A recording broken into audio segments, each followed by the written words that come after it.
great anime, Fullmetal Alchemist was a game changer. It took the entire art form to a new level and garnered a loyal fan base as a result. Remember how excited you were every time a new episode came out? Of course you do, because you're a human being. I read I'm it. Adrian, and we're here to give you the I'm gonna amazing read it in a story little behind bit. Fullmetal Alchemist. Think you know everything about Ed, Al, and the rest of the gang? Think again. There's so much more to this beloved anime than meets the eye. So whether you're a die-hard fan or just wondering what all the fuss is about, we got something for everyone as we count down 107 facts you should know about Full Metal Alchemist. Let's get started. Fact number one.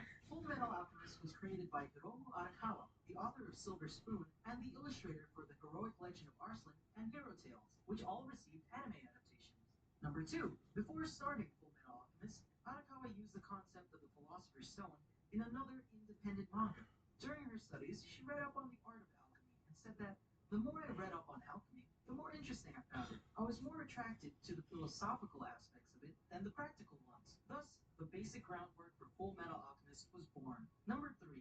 The Philosopher's Stone is an object central to the entire story of Full Metal Alchemist. It's known to possess the power to bypass the law of equivalent exchange and exists in the real world as well. However, unlike the stone found in Full Metal Alchemist, our stone was thought to have the power to transform base metal into precious ones. Kinda lame in comparison. Number four. Like someone else who wrote a famous story about the Philosopher's Stone, Hiromu isn't actually Arakawa's given name. Her given name is Hiromi, but she took the name Hiromu, so her work wouldn't be passed on due to her gender. Number five. Arakawa said she picks names randomly out of a European names dictionary. Number six. Arakawa's favorite characters are Ed, Al, Winry, and Lieutenant Hawkeye before she picks the main characters. Number seven. Arakawa finds Lieutenant Armstrong to be the easiest character to draw, with Armstrong taking off his shirt almost all the time. It must feel great not having to draw the details of the military uniforms. But those muscles, those are even more detailed than the uniform. Number eight. In an interview with New Type USA, Arakawa says she loves dogs, which explains why a few named ones are present: Black Hayate, Den, and Alexander. Number nine. Themes in Full Metal Alchemist were inspired from Arakawa's life. She lived in Hokkaido, Japan's largest island, and a major source of agriculture. The Ainu, the aboriginal people of Hokkaido, were displaced by the Japanese. Often the Ainu are treated unfairly, and this theme of unfair treatment can be seen with the people of Ishval. Number 10. Arakawa believes that she looks and acts most like Alphonse, well behaved and watching as her older siblings made mistakes. But most of you voted you were more like Ed in the Channel Frederator app. Number 11. The story developed as the characters developed. Arakawa knew the major plot points of the series. However, when she was writing the story, the characters are what drove the events. She only knew the destination, not the journey. Number 12. Arakawa draws herself as a cow wearing glasses. Her cow persona shows up in segments at the end of the books in the FMA series, often addressing the reader directly. Number 13. She represents herself as a cow because she grew up on her parents' dairy farm. Number 14. Arakawa regrets that the most circulated image of her is of her cow self wearing fighting panties, which was originally shown in volume 1 of the manga. Number 15. Arakawa's cow persona can be seen in the background of the episode Full Metal Heart from the 2003 anime series. This occurs during a scene where Edward Elric refuses to drink milk. Of course, it's a cow and milk. Number 16. Years of working on a farm taught Arakawa the value of hard work, as well as the idea that what you get from something comes from the effort you put into it. This idea inspired equivalent exchange, a recurring concept in the FMA series. Number 17. In 1999, Arakawa created Stray Dog, a one-shot manga about a young girl who is made part dog due to military experimentation. This concept is used even more disturbingly in the FMA series, where a girl and a dog are fused into a chimera through alchemy. Number 18. In Stray Dog, the half-dog girl, Kilka, is referred to as a dog of the military. Edward Elric and other state alchemists are also called this in FMA. Kilka and Edward share golden eyes, and both wear their hair in a braid. The similarity is uncanny. Number 19. The Full Metal Alchemist manga is partially inspired by the over-the-top nature of B-movies. Number 20. In the manga, Arakawa intended to introduce the character Winry Rockbell earlier than she ended up being introduced. This was disallowed by the editorial department. However, in both anime adaptations, Winry appears within the first two episodes. Number 21. Chimera, a concept used in the FMA series, is based on myth. In Greek mythology, a chimera is a giant There's fire-breathing Digimon beast too. with the head and body of a lion, a goat head on its back, and a tail that ends in a snake. Not quite the same as the ones we see in Full Metal Alchemist. Number 22. Alchemy is named after alkahest, a universal solvent theorized by real-life alchemists and thought to have potential medical benefits. Number 23. Alchemy has its roots in art history as well. The ancient Egyptians would use chemicals for mummification, which gave rise to the idea that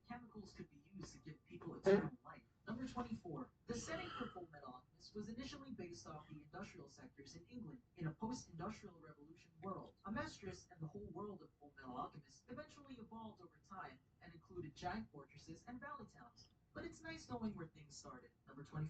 The Full Metal Alchemist series deals with a lot of issues regarding war, corruption, race inequality, and living with disabilities. In order to ensure that the series handled those topics respectfully and accurately, Arakawa interviewed a number of people who have experienced them before writing her manga.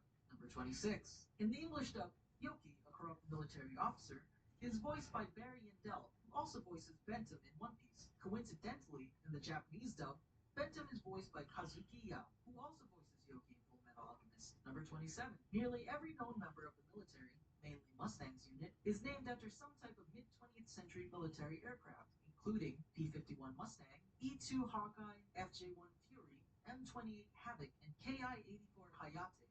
Number 28. King Bradley, on the other hand, is named after the M2 Bradley, a modern tank. Number 29. When Full Metal Alchemist was first adapted into an anime series in 2003, the manga series was still running concurrently to the anime series. Because of this, several changes to the original source material were made, complete with an original ending. Arakawa was involved in early development, but was not in charge of the script towards the end. Even she was unaware of how the series would end. Number 30.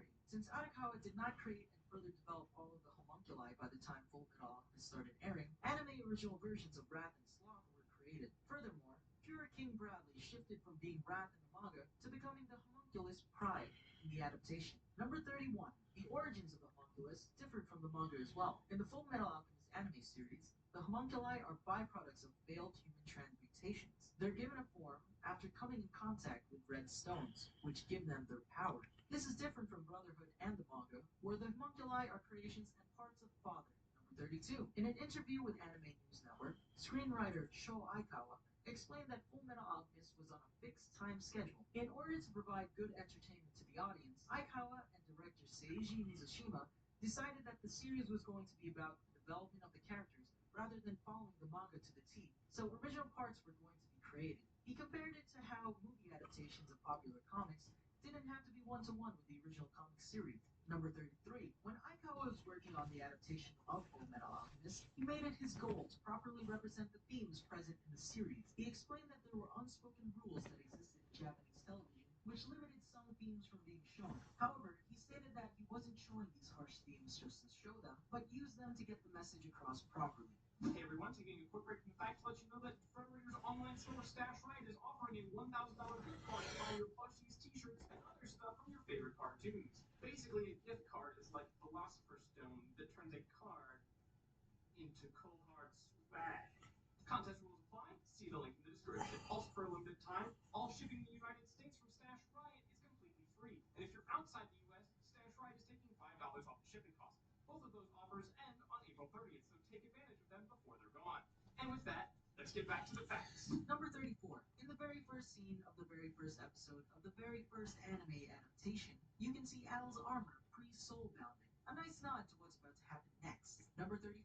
In episode 19, Alphonse gets hit by a teacup thrown at him by Ed. Mike McFarlane, producer for the Full Metal Alchemist dub, admits that he threw a teacup at Aaron Dismuke to get a genuine reaction from him. Sometimes people go to great lengths to get what they want, even if it's just to record a line. Number 36. In episode 3, during a sparring session, Ed kicks Al into the water. This scene is inconsistent with other instances of Al and water. If Al's blood seal is wet, it might come off, subsequently killing him. Number 37.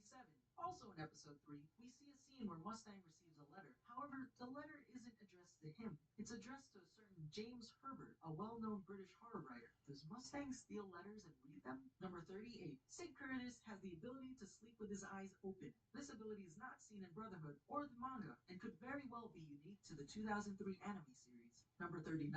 Ed hates medicine, and will go to great lengths to get out of taking it. This isn't really touched upon in the manga, but it is mentioned several times in the light novels and in the 2003 series. Number 40. It's also implied that Ed hates needles. For a guy that doesn't like being called little, he sure acts like a little kid. Number 41. When the military invades Lior, there's a bar with the name Motherland. Motherland is a reference to the song Motherland, which is the third Full Metal Alchemist credits theme. Number 42. In both anime series, Edward is voiced by esteemed voice actor Vic Mignogna. Some of his many roles include Tamaki Suo in Ouran High School Host Club and Brawly in Dragon Ball Z. Number 43. When Vic Mignogna met Romi Paku, the the voice of Edward in the Japanese release, Mignona gave her an authentic cowboy hat from Texas. Number 44. The voice actors for Edward and Alphonse in the Japanese dub were Gemini, can you look at what wrestler? This spider? Steve, off with the instructions. Sure, just add it and we'll talk. That's a cool sweater. Here are a few ways to dress it up. Ding, ding. Sarah I don't want to use has Gemini. your Gemini facial sounds stupid. sunscreen, now in 3 flexible shades that blend seamlessly into skin. Empress Swappers keeps your I'm baby just gonna run my YouTube channel, like a proper YouTube channel. That's it. It's 5 in the morning. But Telemex just changed the game with quesadillas that come out crispy. What's next? Silent music, hot ice, jumbo shrimp. Not gonna work out. Perfection my swing is shit. hard. Nice job, Dad. That kid needs to get a whooping because he's being a jerk. also voiced Switzerland and Liechtenstein in Axis Powers Italia. Switzerland and Liechtenstein are brothers, like Edward and Alphonse. Number 45. Roman Paku is also the voice of Toshiro Hitsugaya from Bleach and Tao Ren from Shaman King. Like Edward, I never watched Bleach. all short for their age and get angry when someone points it out. Number 46. King Bradley's parallel, Fritz Lang, was a real Austrian-German filmmaker. When first introduced, he tells Ed his name is Mabuse. This is possibly a reference to Dr. Mabuse, a character from Lang's film Dr. Mabuse the Gambler. Number 47. The story of Full Metal Alchemist does not end at the final episode. Studio Bones and its writers created an anime original movie to wrap up the storyline called The Conqueror of Shambhala. Once again, Arakawa had no hand in the story. Number 48. Some events within The Conqueror of Shambhala actually happened in real life. A scene depicting Adolf Hitler attempting to start an uprising is known as the Beer Hall Putsch. It was an unsuccessful attempt by Adolf Hitler and the Nazi Party at overthrowing the German government. Number 49.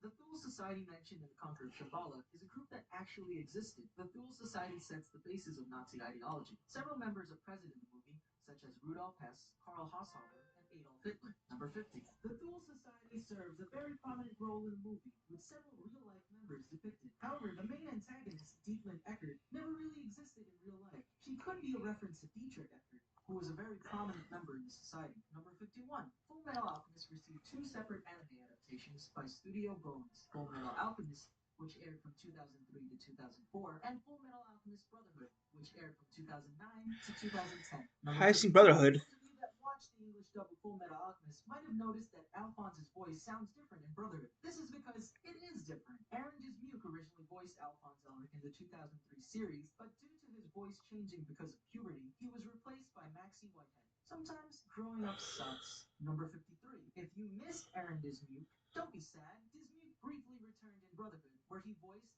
spoiler alert, a young Van Hohenheim, aka Slave Number 23, aka Ed and Al's father. Number 54. The name originally given to Van Hohenheim, Theophrastus Bombastus von Hohenheim, might sound ridiculous and long, but it's actually a reference to German-Swiss physician and alchemist Paracelsus, whose full name was Philippus Areolus Theophrastus Bombastus von Hohenheim. Number 55. Full Metal Alchemist Brotherhood, released in 2009, is a more Seen it. direct adaptation of the manga. At the time Brotherhood began development, the manga had not been completed, so Arakawa shared the manga's ending with Studio Bones to keep the adaptation faithful. Number 56. In Full Metal Alchemist Brotherhood Episode 10, Separate Destinations, Maze Hughes can be seen reading a newspaper article about the riots in New York. Upon closer inspection, the text mentions Los Angeles, April 29, 1992, and even Rodney King. Number 57. In the 2003 adaptation of Full Metal Alchemist, Alphonse's breech cloth is light violet, but in the manga and in Brotherhood, his cloth is white. Number 58. In episode 58, there's an elderly woman that has an uncanny resemblance to Dante, the antagonist of the first Full Metal Alchemist series. Number 59. Between commercial breaks, Brotherhood has eye-catch images that feature characters from the series, paired with a voice saying Full Metal Alchemist. When a character dies in an episode, an eye-catch image is shown, but it's accompanied with silence. Number 60. Dante's name is a reference to Dante Alighieri, author and protagonist of the epic poem The Divine Comedy. The poem, while not directly themed around the 7 deadly sins, portrays each of them in some form, just like the homunculus. Number 61. Edward's height is a running gag throughout Full Metal Alchemist. However, throughout the manga and in Brotherhood, you can see Edward slowly getting taller and more muscular. Number 62. If you haven't noticed, Ed likes to wear a lot of black. Wearing black allows him to hide the stains caused by his greasy automail. Number 63. Annika stated that she liked Barry the Chopper's character. However, Barry the Chopper was a serial killer and found killing to be delightful and fun. So while she liked the character, she couldn't really sympathize for him. Number 64. When Ed's arm had to be redesigned, Annika thought that the change would make it easier for Ed to deflect attacks. Unfortunately, she wasn't able to show this ability that often. Number 65.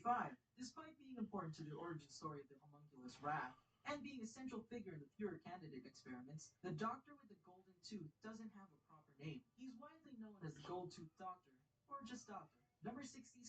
To make things even more confusing, in episode 57 of Brotherhood, the English release credits him as simply Goldtooth. Maybe giving him a name would have resolved all this confusion. Number 67. A man with short hair, a mustache, and wearing a light-colored suit can be seen in some chapters of the Full Metal Alchemist manga, and in several episodes of Brotherhood. He's never mentioned by any character and is simply there. He's known as Mabuta Mokulo, and he's a gag character put into the manga and adapted by the anime staff. Number 68. Greed, the first one, isn't wearing a shirt under his vest. He's just covering up his body using his ultimate shield. In Brotherhood, his body has a redder tinge compared to his ultimate shield, making it seem like he's wearing a shirt, but in the manga, there is no color distinction. The red tinge might just be a mistake more than anything. Number 69. Ed has a scar above his right eye. The scar was caused by prisoner number 48, aka the Slicer, and can be seen throughout the series. It tears whenever something hits it. Number 70. Just south of Uswell, there exists a mountain range in eastern Amestris. One of the peaks is named Mount Fuji, as if the reference could not be any more obvious. Number 71. Van Hohenheim's Philosopher's Stone contains exactly 536,329 souls. Dang. Number 72. Curtis Meats, owned and run by the wonderful Izumi and Sid Curtis, sells mammoth meat. You can see them advertise it in front of the shop. I wonder if it's mammoth meat or a mammoth amount of meat. Number 73. When Pinako was younger, she used to be known as the Pantheress of Resinpool and used to pick on Dominic LaCourt, the old automail engineer seen in Rush Valley. Number 74. Scar actually has a name. It just hasn't been revealed yet, nor do we know if it will be revealed in the future. In a Q&A found at the end of volume 15 of the manga, Arakawa revealed that she had a name for Scar, but had certain reasons it had to be kept secret. If the series lasted long enough, the name would be revealed. Now that the series is over, it makes you wonder if we'll ever know Scar's name. Number 75. Once Alphonse gets his body back at the end of the series, he melts his armor so that it can be used to make automail. That's the proper way to give back to society. Number 76. Word travels fast in Amestris. Greed knew about the Elrics before even meeting them. After the Elrics fought Scar, many started talking about them, and word eventually found its way to Greed. Number 77. Ed's gone to the Gate of Truth more times than any other character in the series. He's been there when he first committed human transmutation, when he transmuted Al's soul, when he escaped from inside Gluttony's stomach, when Father gathered the sacrifices, and when he finally brought Al back. Basically, he's seen a lot of things. Number 78. Trisha and Hohenheim aren't actually married. Ed mentions this in the manga, which is the reason why they have their mother's last name. Number 79. In Brotherhood, Trisha is seen with a wedding ring. As stated before, Trisha is not married to Hohenheim. The corresponding scene found in the Full Metal Alchemist manga shows Trisha without a ring. Number 80. In the special ending featured in the final episode of Brotherhood, Vato Falman is flanked by two children resembling him. It's implied that these are his children. This scene, however, is not present in the manga. Number 81. In an omake found in volume 15 of the manga, Alphonse states that he only allows girls and cats inside his armor. However, in Brotherhood, he's seen allowing Xiao Mei in his armor, and in Full Metal Alchemist, Black Hayate. Number 82. When using alchemy in battles, Ed's alchemy looks extremely rough and uneven, while Al's alchemy is very clean and geometric. Number 83. Isaac McDougall from Brotherhood and Lyra from Full Metal Alchemist share similar transmutation circles. It's possible that they both share the ability to lower temperatures, with Isaac cooling water and Lyra chilling the air around her. Oh, and remember, they're also both original characters created for their respective adaptations. Number 84. Sheska is the lowest ranked among all the major characters. She sits at the bottom of the list as a private. Number 85. Speaking of ranking, Black Hayate, who I must remind you is a dog, is ranked second lieutenant. Even if Black Hayate's rank is unofficial, this makes him higher ranked than Cheska and Sergeant Major Fury. Number 86. That's okay. In the light novel, The Land of Sand, it's hinted that Fury might just be part of a wealthy family. Who needs rank when you got money? Number 87. Despite being a dog of the military, Second Lieutenant Breda can't stand dogs. There isn't quite a detailed explanation, but he's either afraid of them or just dislikes them. Number Number 88, Rebecca Catalina, officer of the military, is never actually seen in full uniform. Number 89, the movie Full Metal Alchemist: The Sacred Star of Milos is the second movie based on the Full Metal Alchemist series and is a tie-in to Full Metal Alchemist Brotherhood, not the series as a whole. Number 90, The Sacred Star of Milos was completely original with no story input from Arakawa. Regardless, she told the staff that she was looking forward to what they could come up with. However, its status as canon is still up in the air. Number 91, The Sacred Star of Milos' Table City took influences from Spanish architecture. Director Kazuya Murata stated that since Amestris was based off of England, he looked to other European countries for inspiration. Number 92, The Journey to Kreta and Table City marks the first time the main characters travel to a different country chronologically. This posed a problem for the staff making the story. Since The Sacred Star of Milos took place in between events found in Brotherhood and the manga, they had to come up with a story that was inclusive. The characters never traveled to Kreta or mentioned their travels there in Arakawa's story, so this story had to make sense in some way. Number 93, The Sanguine Star, the central object in the story of The Sacred Star of Milos, can be seen as a variation of the Philosopher's Stone. Unlike the Philosopher's Stone, the Sanguine Star uses several lives worth of blood rather than several souls. However, a side effect of using the star is the warping of the soul. Number 94. The writers tried their best to write a story that wouldn't create inconsistencies with the main storyline. However, when Julia Crichton uses human transmutation to access the gate to save her brother, she should have been considered a candidate for Father's plan, but she's never mentioned again outside of the movie. Number 95. Studio Bones is also responsible for animating Origami, Eureka 7, and Space Dandy. Number 96. The manga was initially planned to be 21 volumes long. In the end, a lot more was needed to complete the story, and the series ended after 27 volumes. Number 97. In Adventure Time Season 5, Episode 1, Farmold Finn features a metal right arm with the ability to turn it into a blade. That sounds just like Edward Elric.